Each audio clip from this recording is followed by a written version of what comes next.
ओम शांति। आज 11 नवंबर 2020 की साकार मुरली।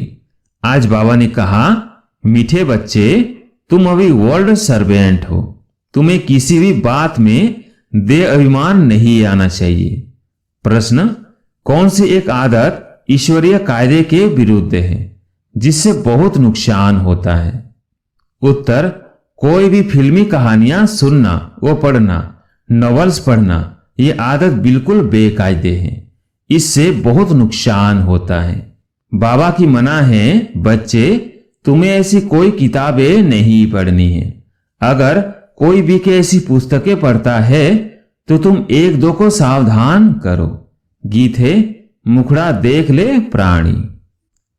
ओम शांति। मीठे मीठे रूहानी बच्चों प्रति रूहानी बाप कहते हैं, अपनी जांच करो कि याद की यात्रा से हम तमो प्रधान से शतो प्रधान तरफ कितना आगे बढ़ रहे हैं। क्योंकि जितना जितना याद करेंगे उतना पाप करते जाएंगे। अब यह अक्षर कहां कोई शास्त्र आदि में लिखे हुए हैं? क्योंकि जिसने धर्म स्थापन किया उसने जो समझाया उसके शास्त्र बने हुए हैं, जो फिर बैठ पढ़ते हैं, पुस्तक की पूजा करते हैं।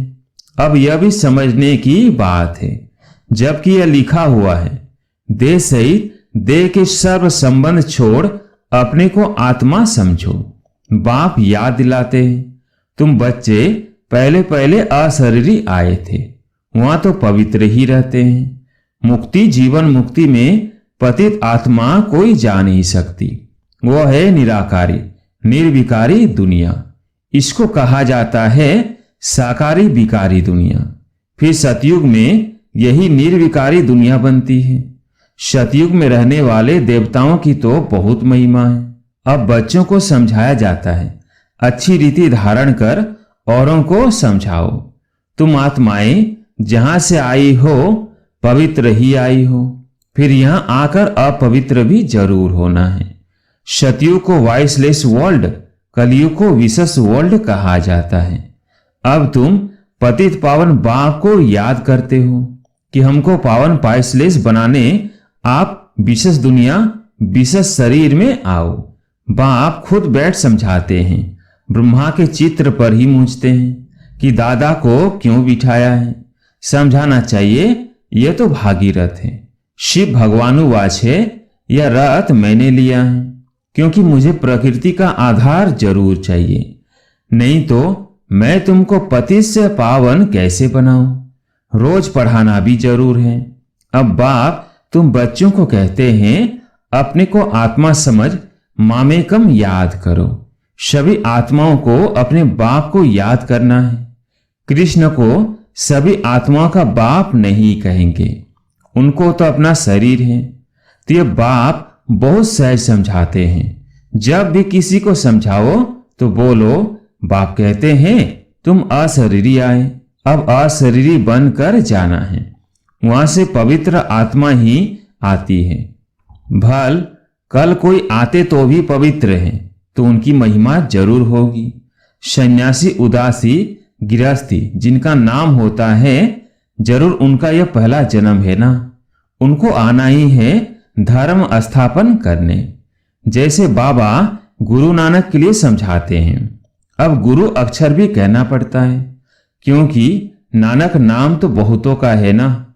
जब किसकी महिमा की जाती है तो उस मतलब से कहा जाता है, ना कहे तो अच्छा नहीं। वास्तव में बच्चों को समझाया है, गुरु कोई भी है नहीं सिवाय एक के, जिसके नाम पर ही गाते हैं सदगुरु अकाल। वह अकाल मूर्त है, अर्थात जिसको काल न खाए, वह है आत्मा। तब यह कहानियां आदि बैठ बनाई हैं। फिल्मी कहानियों की किताब, नॉवेल्स आदि भी बहुत पढ़ते हैं। बाबा बच्चों को खबरदार करते हैं, कभी भी कोई नॉवेल आदि नहीं पढ़ना है। कोई कोई को आदत होती है, या तो तुम सौभाग्यशाली बनते हो, कोई बीके भी नॉवेल्स पढ़ते हैं। इसलिए बाबा सब बच्चों को कहते हैं, कभी भी किसको नॉवेल पढ़ता देखो तो झट उठाकर फाड़ दो। इसमें डरना नहीं है। हमको कोई श्राप न दे व गुस्सा न हो, ऐसी कोई बात नहीं। तुम्हारा काम है एक दो को सावधान करना। फिल्म की कहानियां सुनना या पढ़ना बेकायदे हैं। बेकायदे कोई चलन है तो झट रिपोर्ट करनी चाहिए, नहीं तो सुधरेंगे कैसे? अपना नुकसान करते रहेंगे। खुद में ही योग बल नहीं होगा तो यहां क्या बैठ सिखलाएंगे? बाबा की मना है। अगर फिर ऐसा काम करेंगे तो अंदर दिल जरूर खाती रहेगी, अपना नुकसान होगा। इसलिए कोई में भी कोई अवगुण देखते हो तो लिखना चाहिए। कोई बेकायदे चलन तो नहीं चलते, क्योंकि ब्राह्मण इस समय सर्वेंट है ना। बाबा भी कहते हैं बच्चे नमस्ते, अर्थ सही समझाते हैं। बच्चियां पढ़ाने वाली जो हैं उनमें देह अभिमान नहीं आना चाहिए। टीचर भी स्टूडेंट का सर्वेंट होता है ना। गवर्नर आदि भी चिट्ठी लिखते हैं, नीचे सही करेंगे आई एम ओबीडिएंट सर्वेंट, बिल्कुल सम्मुख नाम लिखेंगे। बाकी क्लर्क लिखेगा अपने हाथ से, कभी अपनी बड़ाई नहीं लिखेंगे। आजकल गुरु तो अपने आप को आप ही श्री श्री लिख देते हैं। यहां भी कोई ऐसे हैं, श्री फलाना लिख देते हैं। वास्तव में ऐसे भी लिखना नहीं चाहिए। न फीमेल श्रीमती लिख सकती है। श्रीमत तब मिले जब श्री श्री स्वयं आकर मत देवे। तुम समझा सकते हो कि जरूर कोई की मत से यह देवता बने है ना। भारत में किसको भी यह पता नहीं कि इतना ऊंच विश्व के मालिक कैसे बने। तुमको तो यही नशा चढ़ना चाहिए। ये एम ऑब्जेक्ट का चित्र सदैव छाती से लगा होना चाहिए। किसको भी बताओ हमको भगवान पढ़ाते हैं, जिससे हम विश्व का महाराजा बनते हैं। बाप आए हैं इस राज्य की स्थापना करने। इस पुरानी दुनिया का विनाश सामने खड़ा है। तुम छोटी छोटी बच्चियां तोतली भाषा में किसको भी समझा सकती हो। बड़े बड़े सम्मेलन आदि होते हैं, उनमें तुमको बुलाते हैं। ये चित्र तुम ले जाओ और बैठकर समझाओ। भारत में फिर से इन्हों का राज्य स्थापन हो रहा है। कहां भी भरी सभा में तुम समझा सकते हो। सारा दिन सर्विस का ही नशा रहना चाहिए। भारत में इनका राज्य स्थापन हो रहा है। बाबा हमको राजयोग सिखला रहे हैं। शिव भगवानुवाच है, बच्चों तुम अपने को आत्मा समझ मुझे याद करो तो तुम यह बन जाएंगे 21 पीढ़ी के लिए। दैवी गुण भी धारण करने हैं। अभी तो सबके आसुरी गुण हैं। श्रेष्ठ बनाने वाला तो एक ही श्री श्री शिव बाबा है। वही ऊंचते ऊंचे बाप हमको पढ़ाते हैं। शिव भगवानुवाच मन मना भव। भागीरथ तो मशहूर है। भागीरथ को ही ब्रह्मा कहा जाता है, जिसको महावीर भी कहते हैं। यहां देलवाड़ा मंदिर में बैठे हुए है ना। जैनी आदि जो मंदिर बनाने वाले हैं वो कोई भी जानते थोड़ी हैं। तुम छोटी छोटी बच्चियां कोई से भी विजिट ले सकती हो। अभी तुम बहुत श्रेष्ठ बन रहे हो। यह भारत की एम ऑब्जेक्ट है ना। कितना नशा चढ़ना चाहिए। यहाँ बाबा अच्छी रीति नशा चढ़ाते हैं। सब कहते हैं हम तो लक्ष्मी नारायण बनेंगे। राम सीता बनने के लिए कोई भी हाथ नहीं उठाते। अभी तो तुम हो अहिंसक क्षत्रिय। तुम अहिंसक क्षत्रियों को कोई भी नहीं जानते। यह तुम अभी समझते हो। गीता में भी अक्षर है, मन मना भव। अपने को आत्मा समझो। यह तो समझने की बात है ना, और कोई भी समझ नहीं सकते। बाप बैठ बच्चों को शिक्षा देते हैं, बच्चे आत्म अभिमानी बनो। यह आदत तुम्हारी फिर 21 जन्म के लिए चलती है। तुमको शिक्षा मिलती है 21 जन्मों के लिए। बाबा घड़ी घड़ी मूल बात समझाते हैं। अपने को आत्मा समझकर बैठो। परमात्मा बाप हम आत्माओं को बैठ समझाते हैं।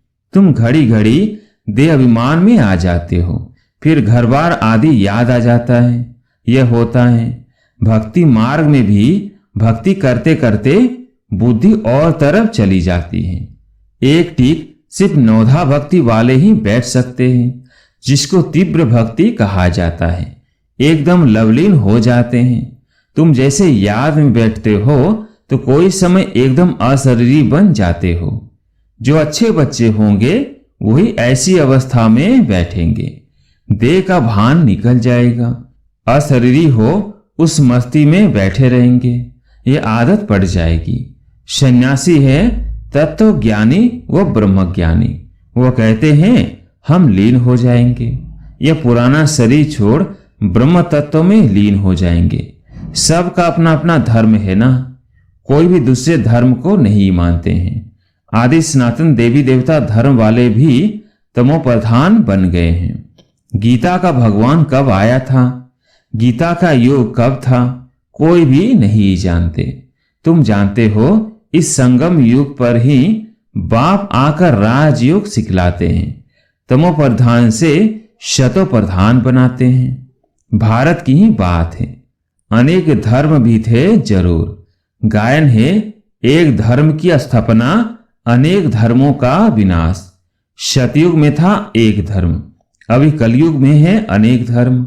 फिर एक धर्म की स्थापना होती है। एक धर्म था, अभी नहीं है, बाकी सब खड़े हैं। बड़ के झाड़ का मिसाल भी बिल्कुल ठीक है, फाउंडेशन है नहीं, बाकी सारा झाड़ खड़ा है। वैसे इसमें भी देवी देवता धर्म है नहीं। आदि सनातन देवी देवता धर्म जो तना था वो अब प्राय लोप हो गया है, फिर से बाप स्थापन करते हैं।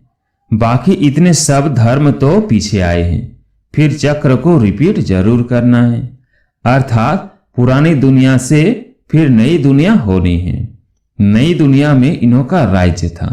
तुम्हारे पास बड़े चित्र भी हैं, छोटे भी हैं। बड़ी चीज होगी तो देख कर पूछेंगे यह क्या उठाया है, बोलो हमने वो चीज उठाई है, जिससे मनुष्य बेगर टू प्रिंस बन जाए। दिल में बड़ा उमंग, बड़ी खुशी रहनी चाहिए। हम आत्माएं भगवान के बच्चे हैं, आत्माओं को भगवान पढ़ाते हैं। बाबा हमको नैनों पर बिठाए ले जाएंगे। इस छीछी दुनिया में तो हमको रहने का नहीं है, आगे चल त्राही त्राही करेंगे। बात मत पूछो, करोड़ों मनुष्य मरते हैं, यह तो तुम बच्चों की बुद्धि में है। हम इन आंखों से जो देखते हैं यह कुछ भी रहना नहीं है। यह तो मनुष्य है कांटों मिसल, सतयुग है फूलों का बगीचा। फिर हमारे नयन ही ठंडे हो जाएंगे। बगीचे में जाने से नयन ठंडे शीतल हो जाते हैं ना। तो तुम अभी पद्मा पदम भाग्यशाली बन रहे हो। ब्राह्मण जो बनते हैं उनके पांव में पदम है। तुम बच्चों को समझाना चाहिए हम यह राज्य स्थापन कर रहे हैं, इसलिए बाबा ने बैज बनवाए हैं। सफेद साड़ी पहनी हुई हो, बैज लगा हो, इससे स्वतः सेवा होती रहेगी। मनुष्य गाते हैं आत्मा परमात्मा अलग रहे बहुकाल, परंतु बहुकाल का अर्थ कोई भी समझते नहीं है। तुमको बाप ने बताया है कि बहुकाल अर्थात 5000 वर्ष के बाद तुम बच्चे बाप से मिलते हो। तुम यह भी जानते हो कि सृष्टि में सबसे नामी ग्रामी है यह राधे कृष्ण। यह सतयुग के फर्स्ट प्रिंस प्रिंसेस हैं। कभी किसके ख्याल में भी नहीं आएगा कि यह कहां से आए। सतयुग के आगे जरूर कलयुग होगा। उन्होंने क्या कर्म किए जो विश्व के मालिक बने। भारतवासी कोई इन्हों को विश्व का मालिक नहीं समझते हैं। इनका जब राज्य था तो भारत में और कोई धर्म था नहीं। अभी तुम बच्चे जानते हो बाप हमको राजयोग सिखा रहे हैं, हमारी एम ऑब्जेक्ट है। भल मंदिरों में उन्हों की चित्र आदि हैं, परंतु यह थोड़े ही समझते हैं कि इस समय यह स्थापना हो रही है। तुम्हारे में भी नंबरवार समझते हैं, कोई तो बिल्कुल ही भूल जाते हैं। चलन ऐसी होती है जैसे पहले थी। यहां समझते तो बहुत अच्छा है, यहां से बाहर निकले खल्लास। सर्विस का शौक रखना चाहिए। सबको यह पैगाम देने की युक्ति रचे, मेहनत करनी है। नशे से बताना चाहिए शिव बाबा कहते हैं मुझे याद करो तो पाप मिट जाएंगे। हम एक शिव बाबा के सिवाय और किसको याद नहीं करते हैं। अच्छा, मीठे मीठे सिकिलदे बच्चों प्रति माता पिता बाप दादा का याद प्यार और गुड मॉर्निंग। रूहानी बाप की रूहानी बच्चों को नमस्ते। हम रूहानी बच्चों की रूहानी बाप दादा को याद प्यार गुड मॉर्निंग नमस्ते नमस्ते। धारणा के लिए मुख्य सार। पहला पॉइंट, एम ऑब्जेक्ट का चित्र सदा साथ रखना है। नशा रहे कि अभी हम श्रीमत पर विश्व का मालिक बन रहे हैं। हम ऐसे फूलों के बगीचे में जाते हैं जहां हमारे नयन ही शीतल हो जाएंगे। दूसरा पॉइंट, सर्विस का बहुत बहुत शौक रखना है। बड़े दिल व उमंग से बड़े बड़े चित्रों पर सर्विस करनी है। बेगर टू प्रिंस बनाना है। आज प्यारे मीठे बाबा का वरदान, यज्ञ सेवा द्वारा सर्व प्राप्तियों का प्रसाद प्राप्त करने वाले ऑलराउंड सेवाधारी भव। यज्ञ सेवा द्वारा सर्व प्राप्तियों का प्रसाद प्राप्त करने वाले ऑलराउंड सेवाधारी भव। संगम युग पर ऑलराउंड सेवा का चांस मिलना यह भी ड्रामा में एक लिफ्ट है। जो प्यार से यज्ञ की ऑलराउंड सेवा करते हैं उन्हें सर्व प्राप्तियों का प्रसाद स्वतः प्राप्त हो जाता है। ये निर्विघ्न रहते हैं। एक बार सेवा की और 1000 बार सेवा का फल प्राप्त हो गया। सदा स्थूल सूक्ष्म लंगर लगा रहे। किसी को भी संतुष्ट करना यह सबसे बड़ी सेवा है। मेहमान नवाजी करना यह सबसे बड़ा भाग्य है। स्लोगन, सम्मान में स्थित रहो तो अनेक प्रकार के अभिमान स्वतः समाप्त हो जाएंगे। सम्मान में स्थित रहो तो अनेक प्रकार के अभिमान स्वतः समाप्त हो जाएंगे। अच्छा, ओम शांति।